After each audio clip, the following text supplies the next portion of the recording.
ससुराल में वो पहली सुबह आज भी याद है। कितना हड़बड़ा के उठी थी, ये सोचते हुए कि देर हो गई है और सब न जाने क्या सोचेंगे। एक रात ही तो नए घर में काटी है और इतना बदलाव, जैसे आकाश में उड़ती चिड़िया को किसी ने सोने के मोतियों का लालच देकर पिंजरे में बंद कर दिया हो।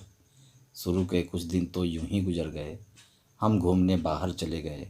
जब वापस आए तो सासू माँ की आंखों में खुशी तो थी, लेकिन बस अपने बेटे के लिए ही दिखी मुझे।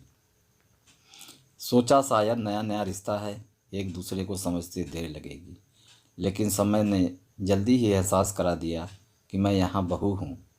जैसे चाहूँ वैसे नहीं रह सकती। कुछ कायदा मर्यादा है जिनका पालन मुझे करना होगा। धीरे धीरे बात करना, धीरे से हंसना, सबके खाने के बाद खाना, ये सब आदतें जैसे अपने आप ही आ गई। घर में माँ से भी कभी कभी ही बात होती थी। धीरे धीरे पीहर की याद सताने लगी। ससुराल में पूछा तो कहा गया अभी नहीं, कुछ दिन बाद।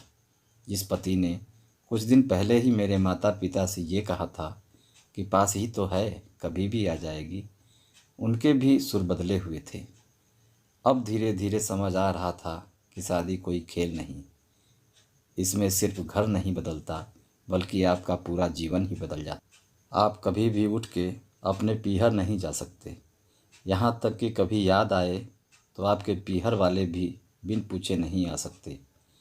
पीहर का वो अल्हड़पन, वो बेबाक हंसना, वो जूठे मुँह रसोई में कुछ भी छू लेना, जब मन चाहे तब उठना, सोना, नहाना, सब बस अब यादें ही रह जाती हैं।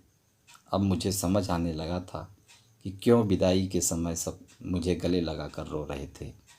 असल में मुझसे दूर होने का एहसास तो उन्हें हो ही रहा था, लेकिन एक बात और थी जो उन्हें अंदर ही अंदर परेशान कर रही थी कि जिस सच से उन्होंने मुझे इतने साल दूर रखा, अब वो मेरे सामने आ ही जाएगा। पापा का ये झूठ कि मैं उनकी बेटी नहीं बेटा हूँ, अब और दिन नहीं छुप पाएगा। उनकी सबसे बड़ी चिंता ये थी, अब उनका ये बेटा जिसे कभी बेटी होने का एहसास ही नहीं कराया था, जीवन के इतने बड़े सच को कैसे स्वीकार करेगा।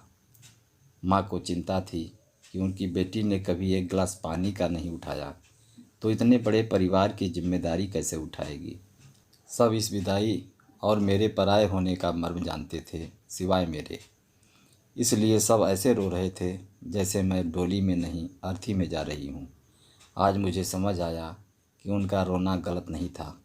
हमारे समाज का नियम ही ये है, एक बार बेटी डोली में विदा हुई तो फिर वो बस मेहमान ही होती है घर की। फिर कोई चाहे कितना ही क्यों न कह ले कि ये घर आज भी उसका है, सच तो ये है कि अब वो कभी भी यूं ही अपने घर, जिसे मायका कहते हैं, नहीं आ सकती। हजारों समस्याओं और परेशानी को भी उसी को हल करना है। हंसते हुए, गम छुपाते हुए, क्या यह तपस्या से कम नहीं है? अनजान जगह को सुधार कर अच्छा बनाने का काम करना। क्या कहेंगे आप? तो दोस्तों, ये कहानी आपको कैसी लगी कमेंट करके ज़रूर बताइएगा। चैनल पर नए हैं तो चैनल को सब्सक्राइब कीजिए, लाइक कीजिए और शेयर करना कभी मत भूलिएगा। कहानी सुनने के लिए आपका बहुत बहुत धन्यवाद।